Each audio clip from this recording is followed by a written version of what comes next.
Bismillahirrahmanirrahim. Assalamualaikum warahmatullahi wabarakatuh. Innal hamdalillah nahmaduhu wa nasta'inuhu wa nastaghfiruh wa natubu ilayhi wa na'udzu billahi min shururi anfusina wa sayyiati a'malina. Man yahdihillahu fala mudilla lahu wa man yudlil fala hadiya lahu. Asyhadu an la ilaha illallah wahdahu la syarika lahu wa asyhadu anna Muhammadan 'abduhu wa rasuluh sallallahu alaihi wa ala alihi wa ashabihi wa man tabi'ahum bi ihsanin ila yaumil qiyamah. Ya ayyuhalladzina amanu taqullaha haqqa tuqatih wa la tamutunna illa wa antum muslimun. يا أيها الناس اتقوا ربكم الذي خلقكم من نفس واحدة وخلق منها زوجها وبث منهما رجالا كثيرا ونساء واتقوا الله الذي تساءلون به والأرحام إن الله كان عليكم رقيبا يا أيها الذين آمنوا اتقوا الله وقولوا قولا سديدا يصلح لكم أعمالكم ويغفر لكم ذنوبكم ومن يطع الله ورسوله فقد فاز فوزا عظيما. أما بعد فإن أصدق الحديث كتاب الله وخير الهدي هدي محمد صلى الله عليه وسلم وشر الأمور محدثاتها وكل محدثة بدعة وكل بدعة ضلالة وكل ضلالة في النار. Jamaah salat subuh rahimani wa rahimakumullah yang dirahmati Allah Subhanahu wa taala dan saya cintai karena Allah Subhanahu wa taala. Alhamdulillah, pada pagi hari ini Allah Subhanahu wa taala masih memberikan kita hidayah dan taufiknya sehingga kita mau dan mampu menjalankan kewajiban yang dibebankan kepada kita selaku kaum muslimin, yaitu salat subuh berjamaah salah satunya. Mudah-mudahan Allah Subhanahu wa taala menerima amal ibadah kita, yaitu salat subuh yang baru saja kita laksanakan. Amin. Kemudian insyaallah kita lanjutkan ibadah setelah kita beribadah salat subuh, yaitu kita lanjutkan dengan kegiatan rutin atau ta'lim thalabul ilmi, ya, sambil kita menunggu waktu syuruk, yaitu terbitnya matahari.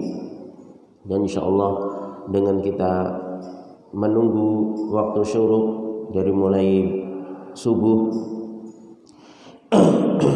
sampai menunggu waktu syuruk di dalam masjid, maka terdapat pahala yang besar, yaitu seorang itu akan mendapatkan pahala, ya, atau ganjaran dari Allah Subhanahu wa taala sebagaimana orang yang dalam keadaan salat selama dia tidak berhadas. Kemudian juga ketika syuruk dilanjutkan dengan salat sunnah 2 rakaat, maka dia akan mendapatkan ganjaran seorang yang haji dan umrah sempurna, secara sempurna. Bahkan disebutkan dalam riwayat bahwasanya Rasulullah mengulangnya 3 kali, sempurna, sempurna, sempurna, ya. Mudah-mudahan kita semuanya mendapatkan apa yang Allah Subhanahu wa taala janjikan dari pahala tersebut. Jamaah sekalian rahimani wa rahimakumullah, kita lanjutkan pelajaran kita Syarah Masail Jahiliyah, yaitu kitab tentang penjelasan perangai-perangai atau kebiasaan dan keyakinan-keyakinan orang-orang jahiliyah, yaitu sebelum diutusnya Rasulullah sallallahu alaihi wasallam, ya. Dan Rasulullah sallallahu alaihi wasallam datang untuk menyelisihi kebiasaan atau perangai-perangai tersebut, baik amalan ataupun keyakinan, ya, yang dilakukan oleh orang-orang jahiliyah. Baik, kita masuk pada pembahasan atau masalah yang ke-33, ya. Al-mas'alatu ats-tsalitsatu wa tsalasun. Permasalahan atau poin ke-33 dari kebiasaan orang-orang jahiliyah. Qala al-muallif rahimahullah, tanaquduhum fil iqrari wal inkar, yaitu kontradiksinya mereka di dalam penetapan dan pengingkaran. Inkaruhum ma aqarru annahu min dinihim kama fa'alu fi hajjil bait. Faqala ta'ala, wa man yarghabu an millati Ibrahim illa man safiha nafsah wa laqad istafainahu fid dunya wa innahu fil akhirati laminas salihin. Pengingkaran mereka orang-orang jahiliyah terhadap apa yang mereka ikrarkan sendiri. Jadi inilah bentuk tanakut, yaitu kontradiksinya mereka. Mereka mengingkari sesuatu apa yang mereka ikrarkan, yang mereka tetapkan, ya. Jadi yang mereka tetapkan mereka ingkari.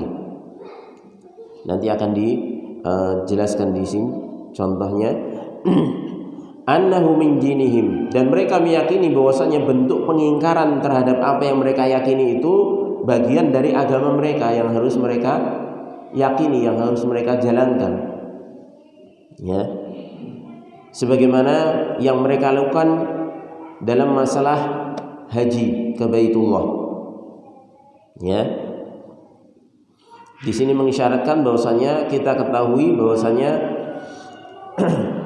berkaitan dengan syariat peninggalan Nabi Ibrahim alaihissalam, yaitu tentang masalah haji.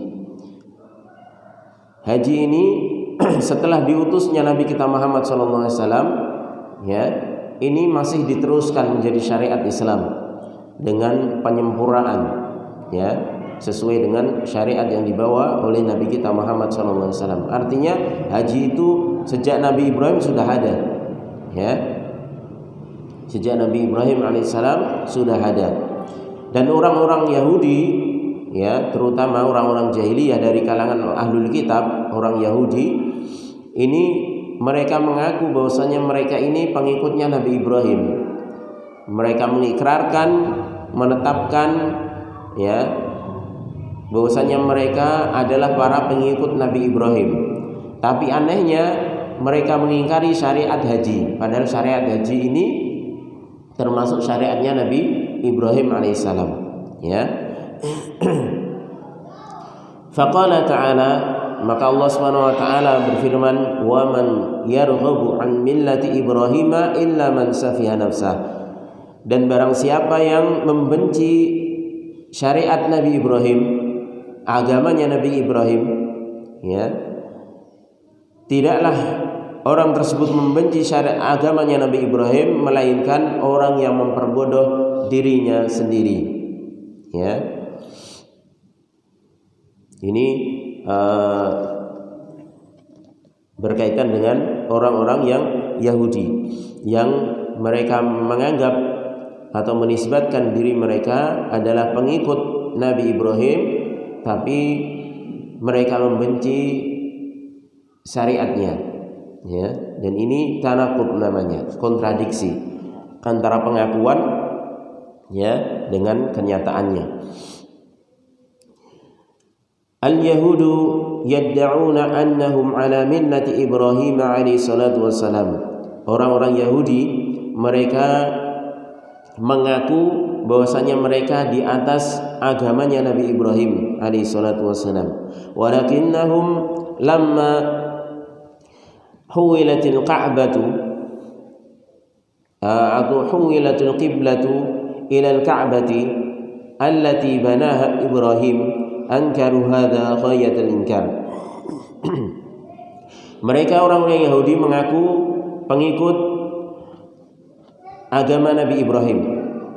Akan tapi anehnya ketika kiblat itu dirubah, ya, yang semula Baitul Maqdis kembali ke Ka'bah, ya, yang mana Ka'bah tersebut adalah hasil dari apa yang dibangun oleh Nabi Ibrahim. Artinya Ka'bah tersebut didirikan kembali oleh Nabi Ibrahim, ya, bukan artinya Nabi Ibrahim membangun Ka'bah baru ya, karena pondasi Ka'bah itu yang membangun pertama kali ada yang mengatakan Nabi Adam alaihissalam, ada yang mengatakan malaikat ya. Jadi Nabi Ibrahim hanya mendirikan, artinya meninggikan pondasi yang sudah ada sebelumnya ya.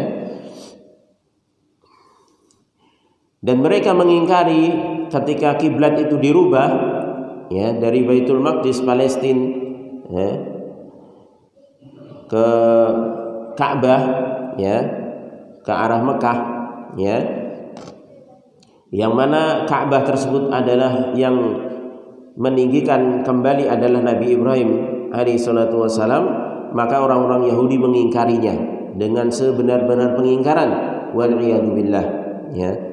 Li'annahum la ya'tarifuna bil Ka'bah ya, karena mereka tidak mengakui dengan adanya Ka'bah tersebut ya, tapi mengaku-ngaku pengikut agamanya Nabi Ibrahim, tapi nggak mengakui Ka'bah. Padahal Ka'bah ini yang meninggikan sampai sekarang ini ya, itu adalah Nabi Ibrahim ya.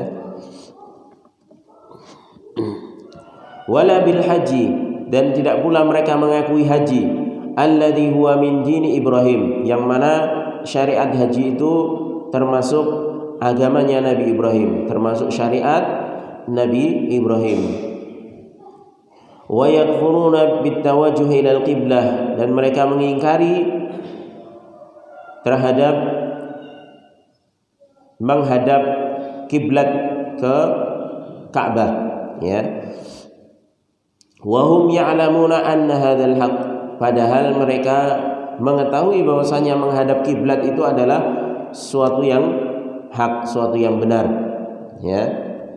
Makanya mereka orang-orang Yahudi itu sampai sekarang menghadapnya tetap ke Baitul Maqdis ya. Mereka punya namanya tembok ratapan itu ya, di Palestina itu sampai sekarang mereka nggak mau pindah ya. Padahal Allah Subhanahu wa taala sudah mengganti kiblat dari Baitul Maqdis ke Ka'bah ya. Dan Ka'bah ini hasil tinggalan dari Nabi Ibrahim ya. Artinya yang sebelumnya dari diletakkan pondasi pertama kali oleh para malaikat, atau ada yang mengatakan oleh Nabi Adam alaihissalam, maka ketika Nabi Ibrahim diutus, di antara tugasnya yang Allah tugaskan yaitu untuk membangun kembali Ka'bah tersebut ya, yaitu untuk meninggikan pondasinya kembali. Jadi untuk mencari pondasi Ka'bah tersebut kemudian ditinggikan bersama putra beliau yaitu Ismail alaihi wassalatu wassalam. Wa anna al-Ka'bah hiya al-qiblatu Ibrahim alaihi salatu wassalam, dan bahwasanya Ka'bah itu adalah kiblatnya Nabi Ibrahim alaihi salatu wassalam. Wa anna Ibrahim huwa alladhi assasa hadzal bait, dan bahwasanya Ibrahim dialah yang meletakkan asas terhadap Baitullah ini, yaitu Ka'bah ya, artinya yang meninggikan kembali ya, yang semula sudah tidak kelihatan, maka Nabi Ibrahim disuruh untuk meninggikan pondasi tersebut, artinya dicari lagi pondasinya kemudian dibangun kembali.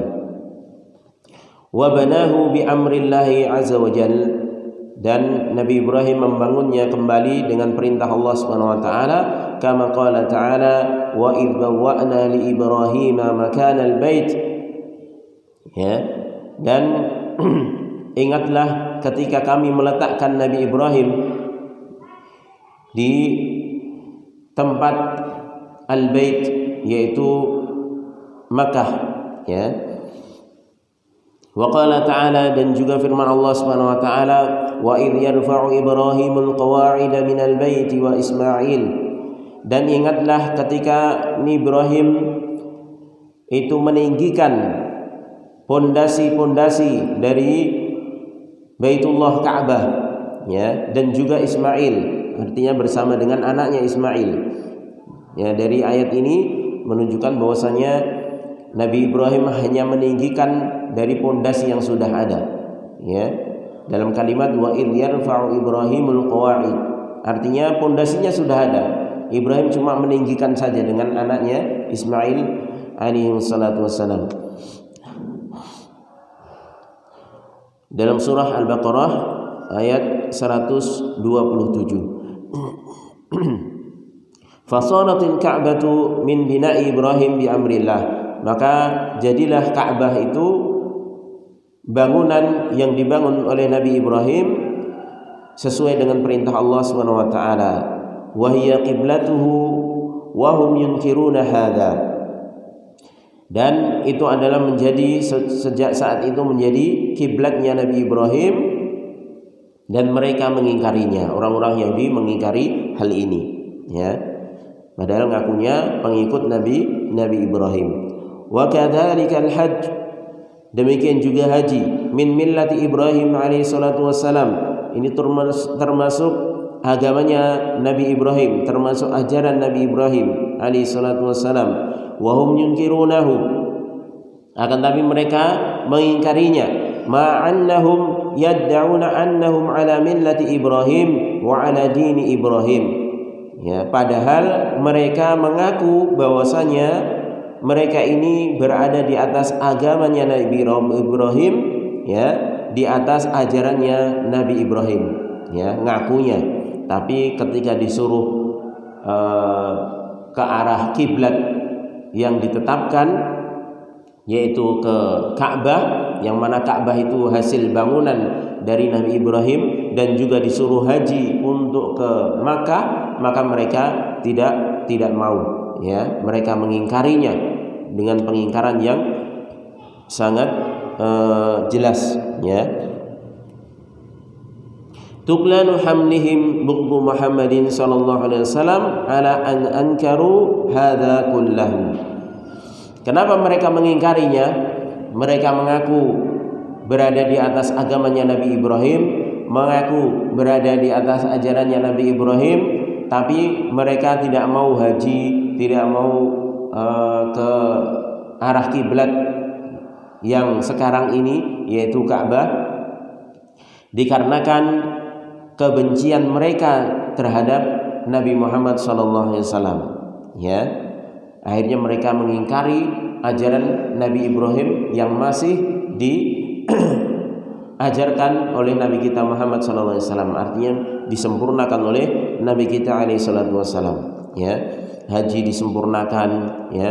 Kemudian arah kiblat dikembalikan lagi, ya, ke arah Ka'bah, ya.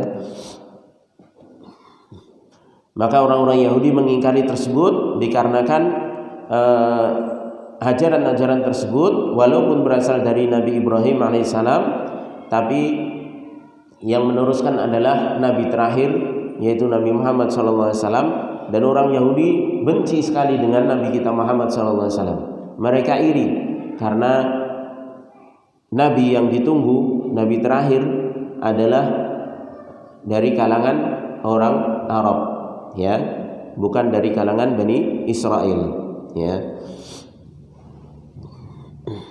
Fal Ka'batu min mirathi Ibrahim alaihi salatu wassalam. Adapun Ka'bah ini termasuk peninggalan Nabi Ibrahim. Wa tawajjuh ilaihi bis shalah, dan menghadap kepadanya ketika salat. Wa qasduha lil hajj wal umrah min dini Ibrahim alaihi salatu wassalam, dan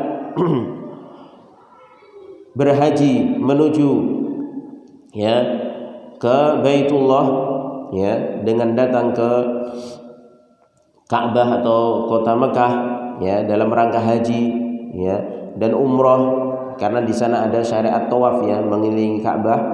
Itu termasuk agama Nabi Ibrahim alaihissalatu wassalam, ya. Wa haula'i yantasibuna ila dini Ibrahim wa yunkiruna a'dhama sya'airih fa hadza min at-tanaqud al-ajib, ya. Dan mereka orang-orang Yahudi, mereka ini menisbatkan dirinya kepada Nabi Ibrahim, ya, bahwasanya agama mereka itu yang mereka anut, itu adalah agamanya Nabi Ibrahim. Mereka mengatakan seperti itu. Akan tapi anehnya mereka mengingkari syariat yang paling agung di antara syariat-syariat Nabi Ibrahim yang masih diteruskan oleh Nabi kita Muhammad sallallahu alaihi wasallam, masih dihidupkan oleh Nabi kita Muhammad sallallahu alaihi wasallam, ya, yaitu syariat haji, ya. Bahkan haji dalam syariat kita menjadi rukun Islam yang kelima, ya. Artinya ketika seorang itu mengingkari syariat haji, maka dia keluar dari Islam, ya. Siapa yang mengingkari kewajiban syariat haji, ya, wajibnya haji, maka dia keluar dari Islam, ya. Karena ini termasuk pokok di dalam agama Islam, ya. Dan ini sudah ada semenjak artinya dihidupkan kembali oleh Nabi Ibrahim alaihissalatu wassalam, ya. Maka apa yang dilakukan oleh orang-orang Yahudi ini dari penisbatan mereka kepada agama Nabi Ibrahim, tapi mereka mengingkari syariat yang paling agung di antara syariat-syariat yang diajarkan oleh Nabi Ibrahim, yaitu antaranya yaitu haji dan umrah, ya, kemudian menghadap ke Ka'bah. Maka ini adalah sesuatu yang kontradiksi dan sangat mengherankan, ya. Ngakunya cinta tapi tidak mau mengikuti, ya. Wa mithlu hadza kullu man yantasibu ilal Islam, dan yang semisal dari perangai orang-orang Yahudi ini, dari perangai atau apa yang dilakukan oleh orang-orang jahiliyah dari kalangan orang-orang Yahudi ini, yaitu orang yang menisbatkan diri kepada agama Islam, ya. Maka ini yang harus kita ambil pelajaran.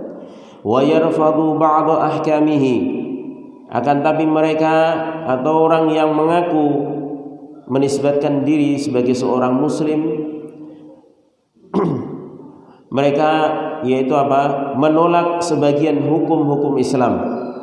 Kalladzi yaqul, sebagaimana yang dikatakan ana muslimun thumma yatufu bil qubur. Saya seorang muslim tapi dia beribadah tawaf di kuburan. Wa yad'uha wa yatabarraku biha wa yatasammahu biha. Mereka berdoa di kuburan, mereka tabarruk, meminta berkah dengan kuburan tersebut, ya, dan bersedekah dengan kuburan tersebut, ya. Jadi ngakunya muslim tapi tawafnya di kuburan, ya, mengelilingi kuburan, ya. Padahal tawaf, ya, yang diniatkan seorang untuk ibadah kepada Allah Subhanahu wa taala itu tidak boleh kecuali hanya ke Baitullah, Ka'bah, ya. Ini tawaf tidak diperbolehkan, ya. Tawaf dalam rangka ibadah, bukan tawaf hanya sekedar pengertian bahasa, ya.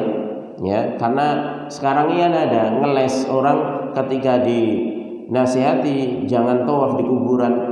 Nah, apa hukumnya kalau saya tawaf keliling mobil untuk mau memperbaiki, mencari kerusakan, itu kan juga tawaf. Masa saya mengelilingi mobil dianggap ibadah? Ini orang yang tidak paham terhadap alur pembicaraan, ya.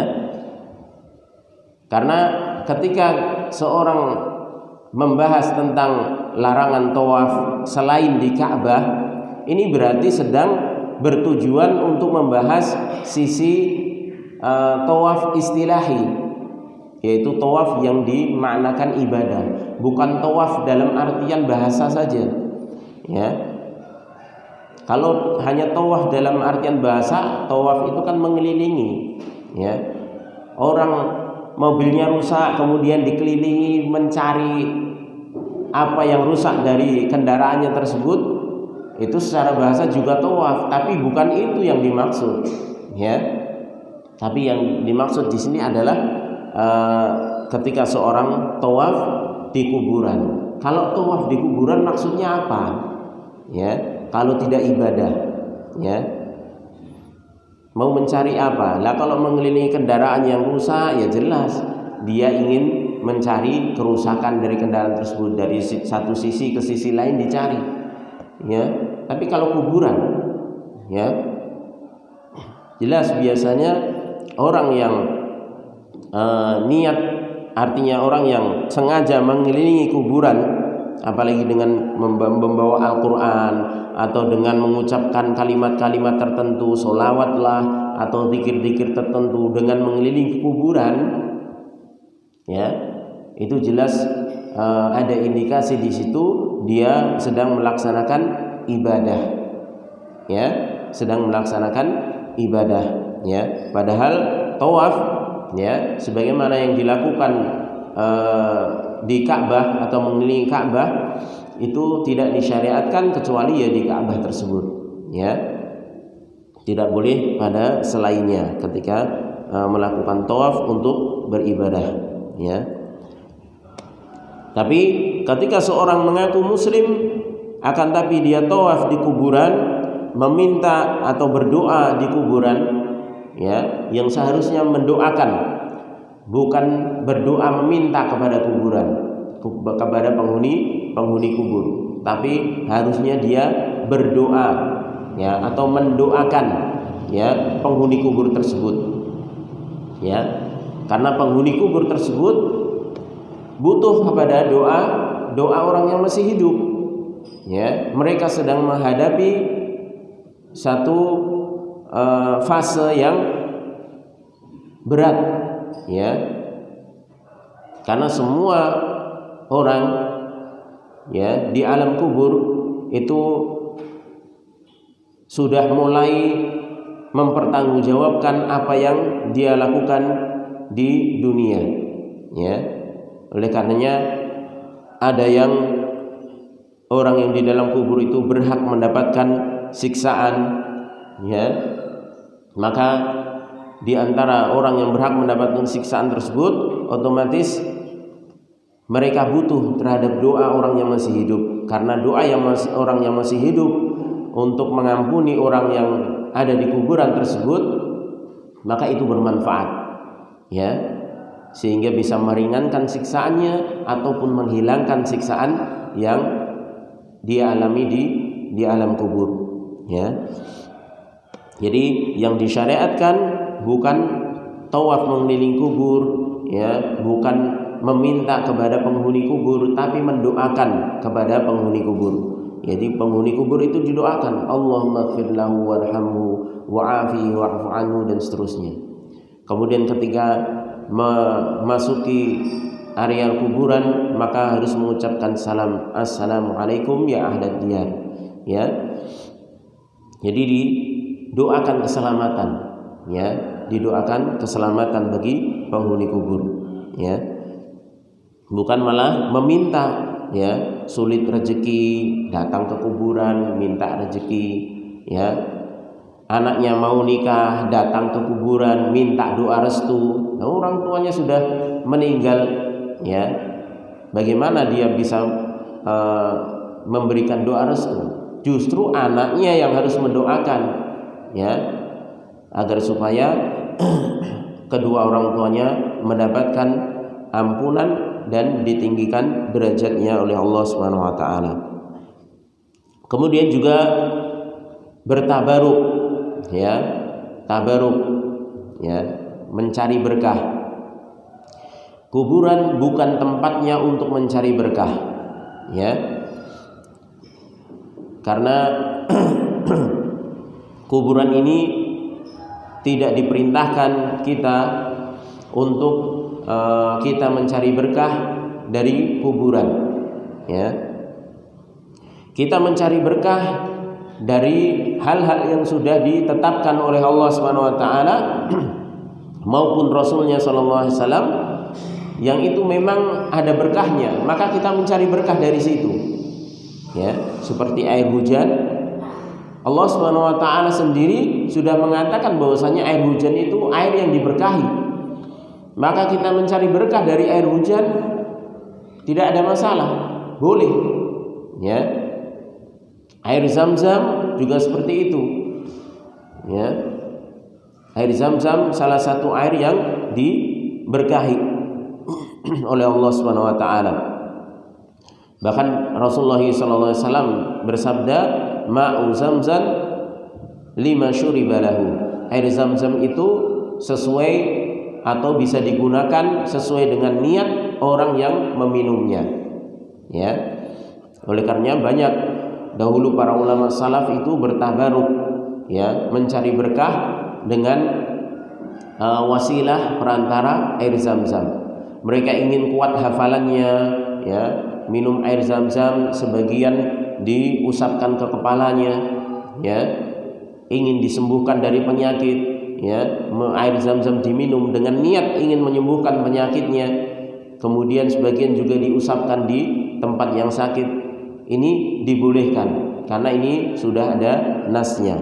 Maka bertabaruk ini harus sesuai dengan dalil, ya, yang ditetapkan oleh Allah dan Rasulnya alaihi salatu wassalam. Ya, kalau Allah dan Rasulnya mengatakan benda tertentu, tempat tertentu itu memiliki berkah, maka baru boleh kita bertabaruk di situ. Tapi kalau tidak, maka asalnya tidak boleh kita mencari berkah dengan hal-hal tersebut selama tidak ada dalilnya. Kemudian juga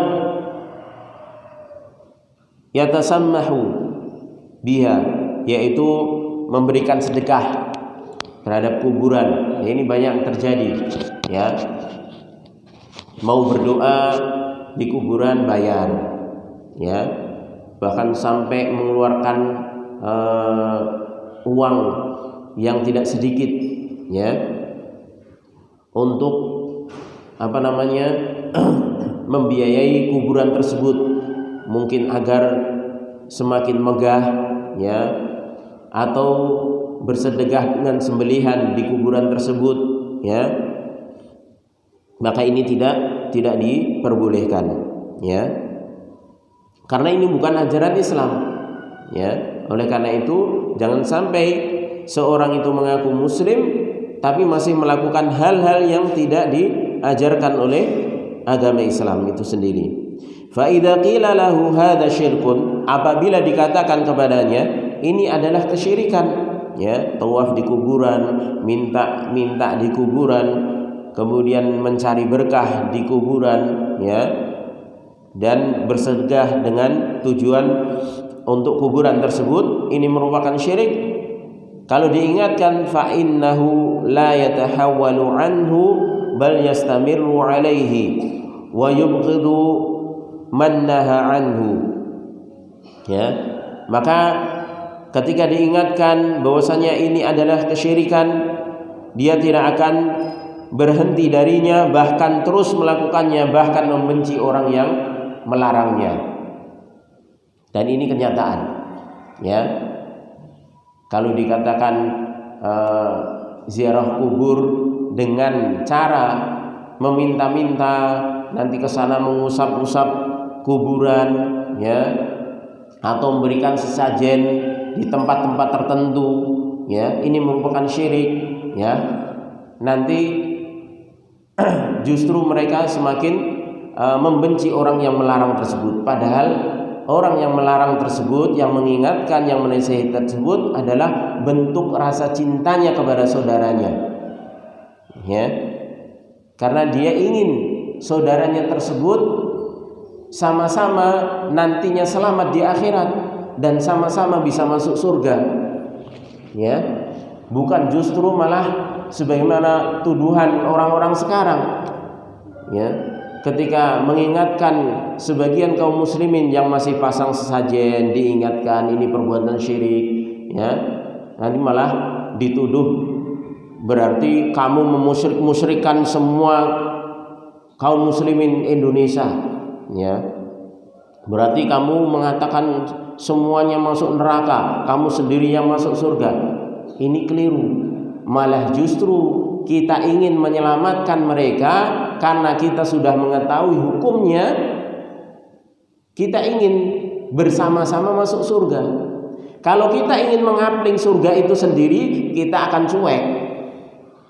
Ya, kita nggak akan memperingatkan mereka dari kesyirikan. Terserah mereka mau pasang sesajen, mau minta di kuburan, mau minta kepada selain Allah, ya, ke tempat-tempat tertentu, tempat-tempat yang dianggap keramat, terserah. Kita akan cuek.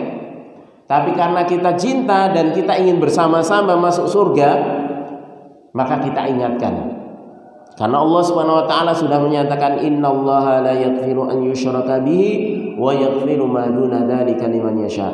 Sungguhnya Allah tidak mengampuni dosa syirik dan Allah mengampuni bagi siapa yang dikehendaki dosa selainnya. Innahu man yusyrik billahi faqad harramallahu alaihi al-jannah wa ma'wahu an-nar wa ma lidh-dhalimin min ansar. Sungguhnya siapa yang menyekutukan Allah Subhanahu wa taala, maka Allah akan haramkan bagi dirinya surga. Ya. Dan tempat kembalinya adalah neraka. Dan tidak ada bagi orang-orang zalim, artinya orang-orang yang melakukan kesyirikan tersebut, kalau tidak mau bertobat, tidak ada penolong sedikit pun di akhirat kelak. Ya. Oleh karena itu bentuk kecintaan kita kepada sesama kaum muslimin, ya, bukankah Rasulullah SAW menyatakan la yu'minu ahadukum hatta yuhibba li akhihi ma yuhibbu li nafsihi. Tidak beriman salah seorang di antara kalian dengan keimanan yang sempurna hatta yuhibba li akhihi, sehingga dia mencintai untuk saudaranya ma yuhibbu li nafsihi, apa yang dia cintai untuk dirinya sendiri. Kalau kita cinta ingin masuk surga, kita ingin selamat di akhirat kelak dari azab Allah Subhanahu wa taala, ya, dan mendapatkan surganya, dan surga itu seluas langit dan bumi yang kekal abadi di dalamnya, penuh dengan kenikmatan, ya. Kalau kita ingin seperti itu, maka konsekuensi keimanan kita harus juga berusaha mengajak saudara-saudara kita untuk memasuki surga tersebut yang kita inginkan. Jangan cuek, ya. Dan salah satu bentuk kasih sayang tersebut, kita harus amar ma'ruf nahi mungkar, ya, mengajak mereka melakukan kebaikan dan melarang mereka dari melakukan kejelekan. Dan kejelekan yang paling besar yaitu menyekutukan Allah Subhanahu wa taala. Jadi keliru orang yang mengatakan jangan ikut campurlah, jangan syirik-syirikan, jangan musyrik-musyrikan. Ya. Emangnya surga milikmu sendiri, ya. Ini jelas karena kejahilan, ya. Karena kalau surga itu ingin dikapling sendiri oleh orang yang beramar ma'ruf, orang yang menasihati saudaranya, tentu dia tidak akan pernah menasihati saudaranya. Dia biarkan saudaranya, wis karepmu, mlebu neraka karepmu, ya. Seperti itu. Tapi karena dia cinta, maka dia ingatkan, ya. Ini dosa besar, ini dosa yang tidak diampuni oleh Allah Subhanahu wa taala kalau tidak mau bertobat selama hidup di dunia, ya. Konsekuensinya akan masuk neraka, ya. Dan ini kenyataan yang terjadi. Seorang yang menasihati saudaranya agar tidak melakukan kesyirikan malah justru dibenci, ya, dicemooh, ya, diolok-olok, ya. Katanya memvonis semua orang itu masuk surga, masuk neraka, ya.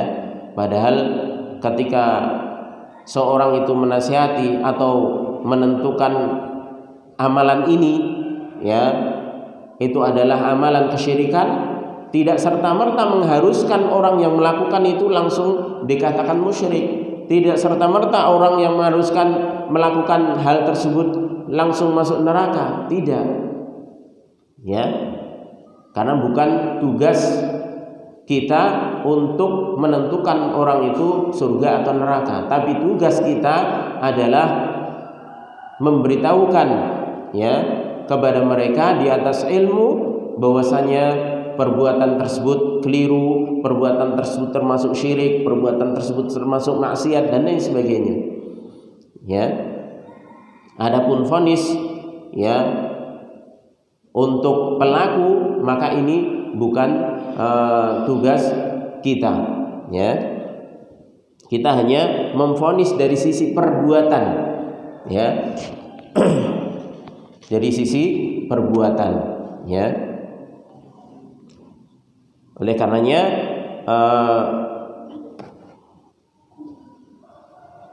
menentukan perbuatan itu belum tentu mengharuskan pelakunya sebagaimana konsekuensi dari perbuatan tersebut, ya. Karena terkadang adanya penghalang-penghalang yang ada, ya. Misalnya saya contohkan, kita melihat seorang sujud ruku, ya, di kuburan misalnya, ya, maka tetap kita katakan itu adalah perbuatan syirik, ya. Tapi apakah pelakunya itu adalah musyrik? Belum tentu. Bisa jadi ternyata setelah kita dekati orangnya orang gila, ya, yang melakukan orang gila. Padahal orang gila tidak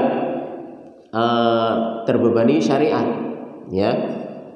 Memang tetap perlakuannya, perbuatannya itu adalah perbuatan syirik.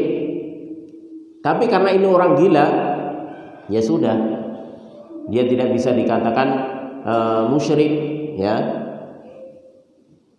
Tidak bisa dihukumi dia kafir, ya.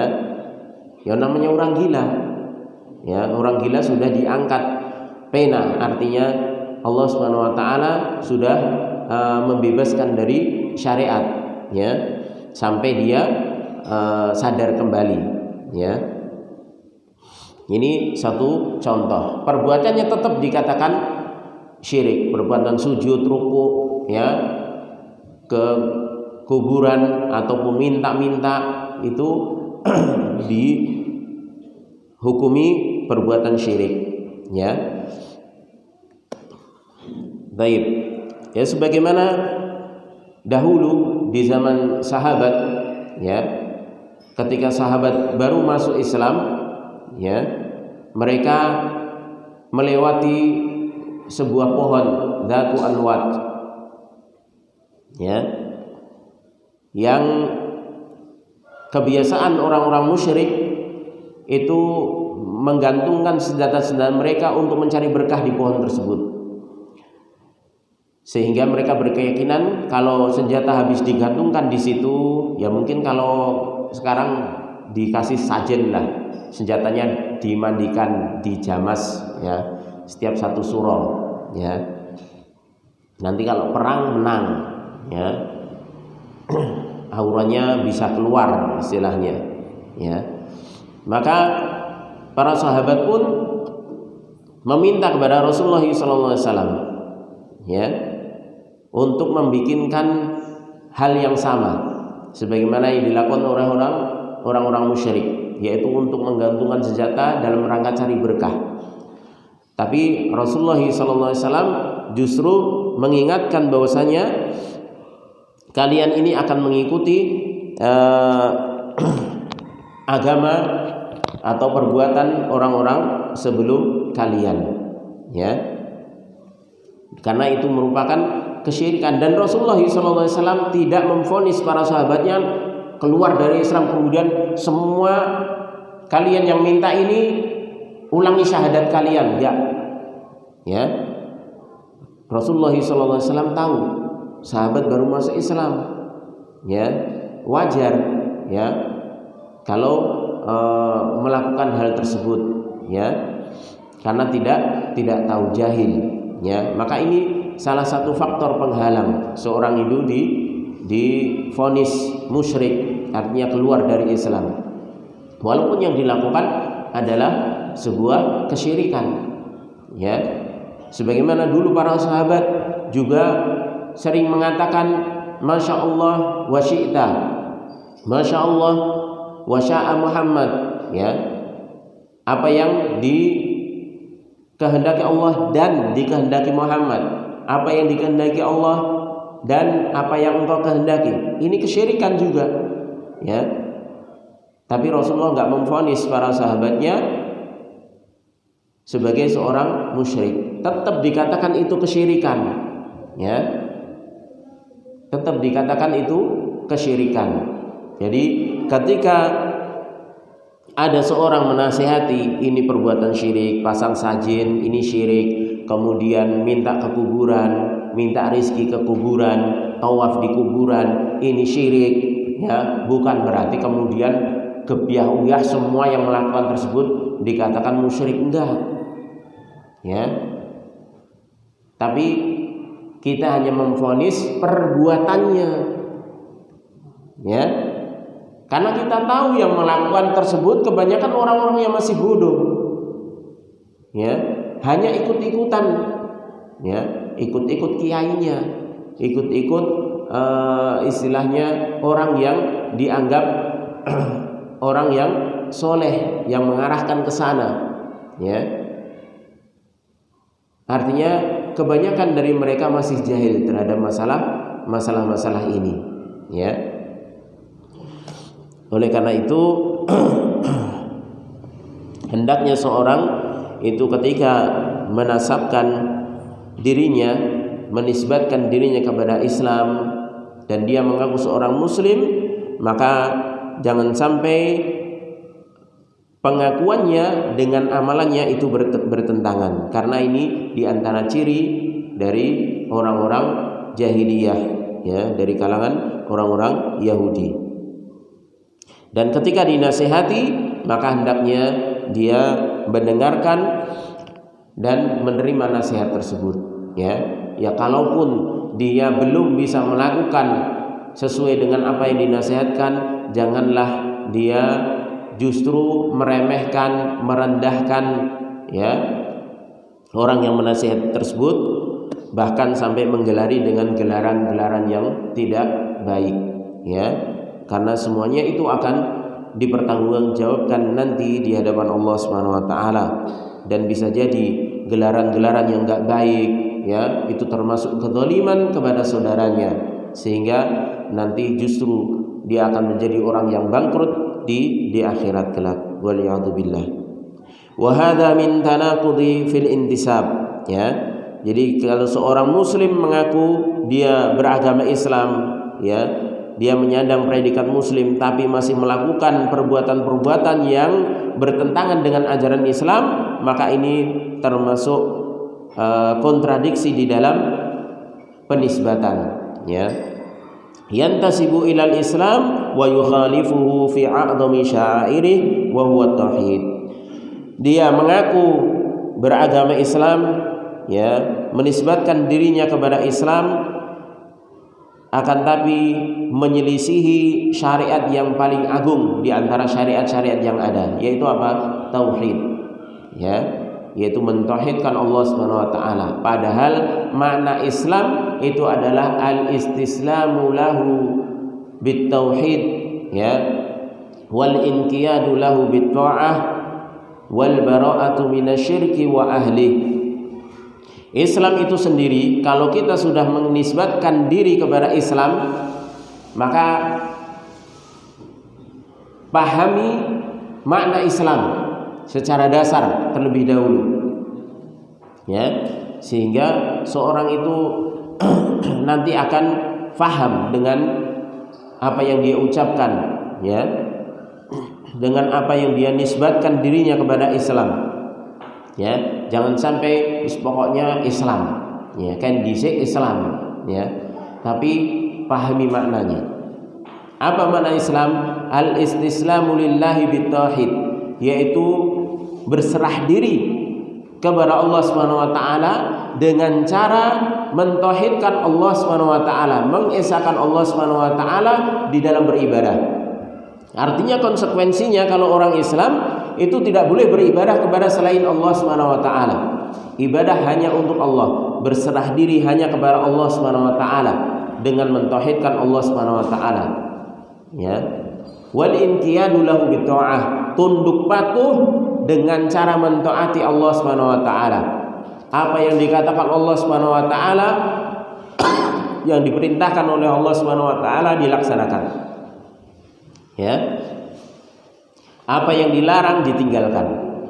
Ini namanya al-inqiyad bitta'ah, yaitu tunduk patuh kepada Allah dengan cara mentaatinya. Ya, kalau perintah dijalankan, kalau larangan ditinggalkan.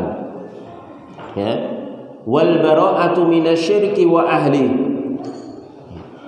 Kemudian juga berlepas diri dari perbuatan syirik dan pelaku kesyirikan. Ya. Ini namanya orang Islam, ya. Tunduk patuh dengan mentauhidkan Allah, ya. Berserah diri dengan mentauhidkan Allah Subhanahu wa taala, tunduk patuh dengan mentaati Allah Subhanahu wa taala dan menjauhi kesyirikan, jenis-jenis perbuatan kesyirikan, baik kesyirikan secara qauli yaitu ucapan ataupun amalan, apalagi i'tiqad, ya, keyakinan. Maka jenis-jenis kesyirikan tersebut harus dihindari, ya. Termasuk ini tadi yang dicontohkan, ya. Tawaf di kubur, pasang sajen, ya, di perempatan jalan, pertigaan jalan, di tempat-tempat usaha, ya. Ini jelas, ya, merupakan kesyirikan yang harus dihindari kalau dia mengaku sebagai seorang muslim, ya. Dan juga dari pelakunya. Artinya apa? Ketika seorang melihat pelaku kesyirikan melakukan kesyirikan, ya, maka jangan dekati. Artinya ketika dia melakukan kesyirikan jangan diikuti, ya, jangan ikuti, ya, walaupun dengan atas nama kearifan lokal, ya, budaya dan lain sebagainya. Kalau itu mengandung kesyirikan jangan diikuti, ya, karena sama saja nanti kita akan termasuk orang-orang yang melakukan kesyirikan ketika kita mengikutinya, ya. Kalau kita ingin menasihati, maka dinasihati di lain waktu ketika dia tidak melakukan kesyirikan tersebut, ya, bukan kita malah mengikutinya, ya.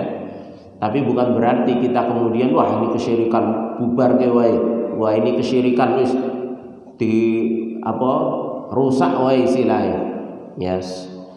Maka ini tidak diperbolehkan karena ini ranahnya penguasa, ya, karena ini haknya penguasa. Kita selaku rakyat biasa ketika melakukan kesyirikan maka kita benci, ya, dalam hati kita. Kalau kita bisa menasihati kita nasihati, ya, apalagi di tengah-tengah masyarakat kita yang melakukan orang banyak, ya, maka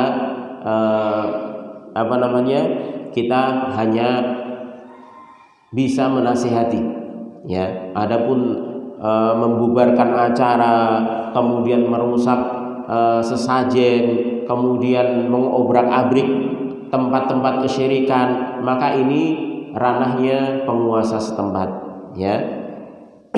Kalau penguasa yang melakukan maka tidak akan ada efek, ya, namanya penguasa. Tapi kalau kita selaku orang biasa melakukan sendiri, ini akan berdampak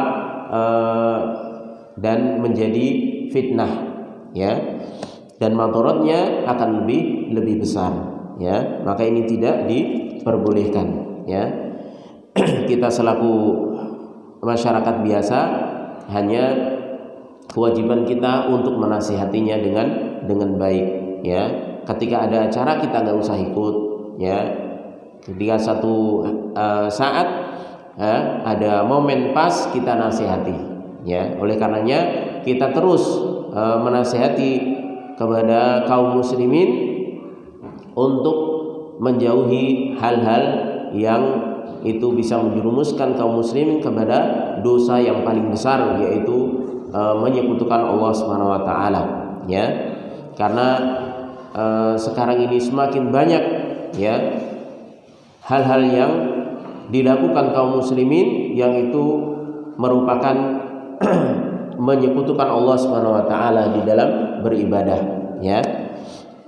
Akan tapi jangan sampai cara-cara kita keliru, ya, sehingga menimbulkan fitnah yang lebih besar. Kita cukup menasihati saja. Mungkin ketika khutbah Jumat, mungkin ketika bertemu dengan teman, kita sudah tahu ilmunya, ya, maka kita nasihati dengan cara yang baik, ya. Karena pada intinya, bukan zat dari kesyirikan tersebut yang ingin kita hilangkan, ya, itu nanti. Tapi sebenarnya intinya adalah memperbaiki masyarakat tersebut agar supaya tidak melakukan kesyirikan. Coba kalau masyarakat sudah dinasihati dan mereka sadar untuk tidak melakukan kesyirikan, nanti walaupun ada batu setua apapun, ada pohon setua apapun di situ, ya, ada tempat yang mungkin lama tidak dihuni, masyarakat kalau sudah tahu kalau mengagungkan tempat-tempat tersebut adalah kesyirikan, mereka akan tinggalkan tempat-tempat tersebut, gak akan ada gunanya, ya. Oleh karenanya ketika Nabi Muhammad SAW awal-awal berdakwah, beliau tidak menghancurkan berhala-berhala yang ada di Ka'bah, ya.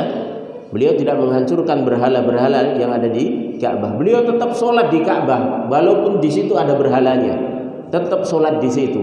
Kenapa? Beliau masih kondisi belum memiliki kekuatan, dan artinya beliau bukan penguasa pada waktu itu, ya. Tapi begitu beliau hijrah ke Madinah dan beliau menjadi pemimpin di sana, ya, dan kemudian terjadilah penaklukan kota Makkah, maka ketika itulah beliau yang berkuasa, ya. Beliau sebagai penguasa, pemimpin, ya. Maka berhala-berhala yang ada di Ka'bah dibersihkan semuanya, ya. Itu setelah beliau menjadi seorang pemimpin, ya. Dan semua penduduk Mekah di situ, orang-orang yang pernah melakukan kesyirikan, semua diampuni oleh Nabi alaihissalatu wassalam, ya. Sehingga banyaknya yang bersimpati terhadap Islam karena perlakuan baiknya, padahal mereka sudah menyangka mereka akan dibunuh oleh Nabi alaihissalatu wassalam kalau berkuasa. Tapi ternyata setelah berkuasa semuanya diampuni oleh beliau alaihissalatu wassalam, ya. Dan semuanya kebanyakan masuk Islam secara berbondong-bondong karena mengetahui ternyata akhlak Nabi SAW dengan Islam yang dibawanya merupakan akhlak yang mulia, ya. Jadi ini diantara perangai atau kebiasaan jahiliyah, yaitu mereka kontradiksi dalam pengingkaran dan penetapan yang mereka lakukan. Artinya mereka menetapkan sesuatu, ya, tapi bertentangan dengan apa yang mereka lakukan itu sendiri. Dan seorang muslim diingatkan dalam hal ini jangan sampai seperti orang-orang Yahudi dari kalangan orang-orang jahiliyah, ya, yang mengaku muslim tapi melakukan perbuatan-perbuatan yang bertentangan dengan ajaran Islam, bahkan bertentangan dengan pokok dari ajaran Islam, yaitu syariat tentang masalah tauhid, yaitu mengesahkan Allah Subhanahu wa taala. Wallahu a'lam bishawab. Mudah-mudahan kita bisa mengambil faedah dari pelajaran kita pagi hari ini dan kita bisa mengamalkannya dalam kehidupan kita sehari-hari. Kurang lebihnya saya mohon maaf. Kita tutup dengan doa kafaratul majelis. Subhanakallahumma wa bihamdika asyhadu an la ilaha illa anta astaghfiruka wa atubu ilaik. Assalamualaikum warahmatullahi wabarakatuh.